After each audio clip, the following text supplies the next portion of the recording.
তো আমি এখন আছি ইসলামাবাদ থেকে অনেক অনেক কিলোমিটার দূরে। আমি যেখানে আছি এই জায়গাটার নাম হলো মানথুকা ওয়াটারফল। যে ওয়াটারফলটা দেখতে অনেক সুন্দর, যেখানে অনেক ভিজিটাররা ভিজিট করতে আসছে। উপর থেকে যে ঝর্ণাগুলো দেখতেছেন সেটা অনেক সুন্দর। পাহাড় থেকে যে পানিগুলো পড়তেছে, আল্লাহ তাআলার যে একটা নিদর্শন দেখে আশ্চর্য হয়ে গেছি। আল্লাহ তাআলার যে কত বড় নিদর্শন এটা বলে বোঝানো যাবে না। যদি আপনার দুই চোখে দেখেন তাহলে অনুভব করতে পারবেন।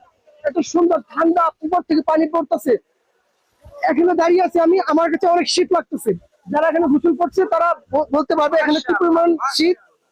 তো আমি আপনাদেরকে বলে বুঝাতে পারবো না। এই চারপাশে যে পরিবেশটা আছে, দুই পাহাড়ের মাঝখানে যে ওয়াটারফলটা, এটা খুবই সুন্দর। চারপাশে যে ওয়াটারফলের এখানে যে পানিগুলো যাচ্ছে এগুলো খুবই সুন্দর।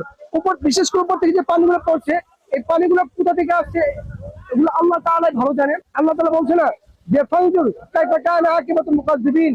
আল্লাহ তাআলা আমাকে এখানে নিয়ে আসছেন এবং এই অপরূপ দৃশ্য দেখার জন্য সুযোগ দিয়েছেন। তো সেই জন্য সেই মহান রব্বুল আলামিনের শুকরিয়া আদায় করছি। কারণ আল্লাহ তাআলা যদি আমাকে এই সুযোগ না দিতেন তাহলে আল্লাহ তাআলার দৃশ্য আমি কখনোই দেখতে পারতাম না। বিশেষ করে এই ঝর্ণাটা আমি আপনাদেরকে বলে বোঝাতে পারবো না। কি পরিমাণ ঠান্ডা লাগছে, উপর থেকে পানি পড়তো যা আপনাকে বলে বোঝাতে পারবো না। আর নিচে যে পানিগুলো গিয়েছে এই পানিগুলো একবার সিন নদীর সাথে যুক্ত হয়েছে।